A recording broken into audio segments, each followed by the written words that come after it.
Hi, I'm Rick Kaler. Thanks for joining me. Still a little bit raspy after 11 days of this stuff, but we'll give it a go. With changes to standard and itemized deductions under the new tax law, a lot of CPAs and tax attorneys are recommending a strategy of bunching, or some will call it bundling, deductible spending into alternative years. I talked about this approach a few weeks ago. One way to bundle charitable deductions efficiently and effortlessly is through something called a donor advised fund, a DAF. So these are going to become a lot more popular. You're going to hear a lot more about these in the coming months. Let's take a look how they work. Suppose you budgeted $15,000 a year for charitable donations.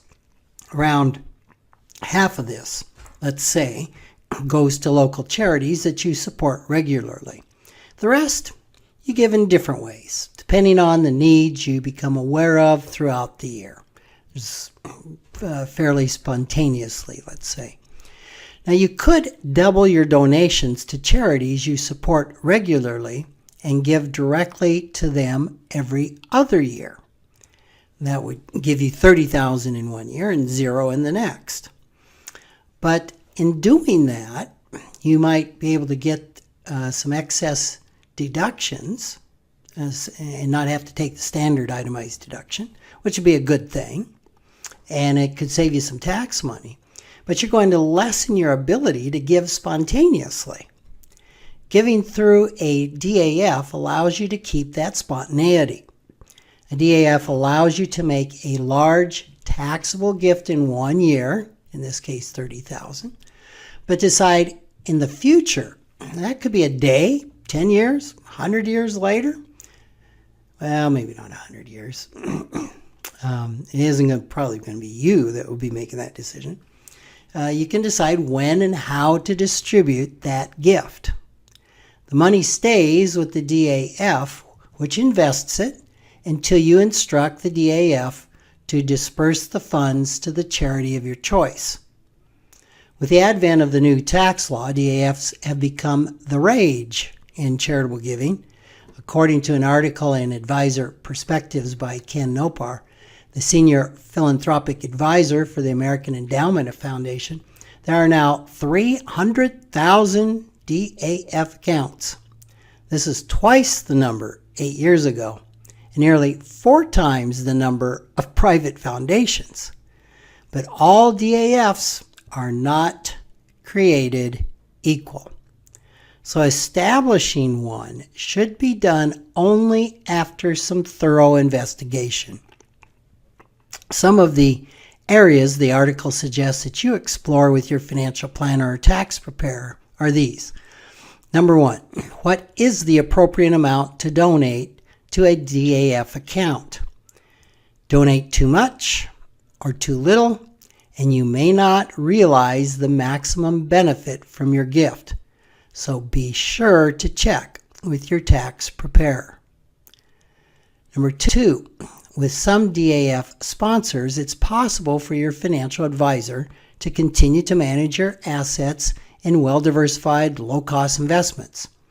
Otherwise, you may be forced to choose from a very limited number of funds with higher expenses, funds your advisor would probably be unlikely to recommend. Management by your advisor, in many cases, can produce greater returns, actually allowing you to donate more. Third, investigate these things before choosing a DAF. The fees that they charge, whether they appear to have enough staff and experience to administer the DAF properly, how promptly do they send out grants, whether they can accept complex assets like appreciated real estate, and whether you could transfer the fund to another DAF sponsor if you should want to do so. Those are great questions on your list for every DAF. Number 4, also ask about limitations and requirements. Some DAFs may limit how much you can give each year to individual charities. So that's important to check out. Others require a certain percentage, sometimes 50% or more, to be donated to the DAF sponsor itself. So important things to know. A DAF's rules may require the entire balance to be distributed to the DAF sponsor upon a donor's death. So you want to check it out. As Advisor Perspectives notes, many CPAs and attorneys are providing wise advice in recommending that clients establish DAF accounts. It would be a good idea to take that advice one step further and consult your financial advisor first. Otherwise, you might end up with a DAF sponsor that may not be the best fit for your needs or those of the charities that you support.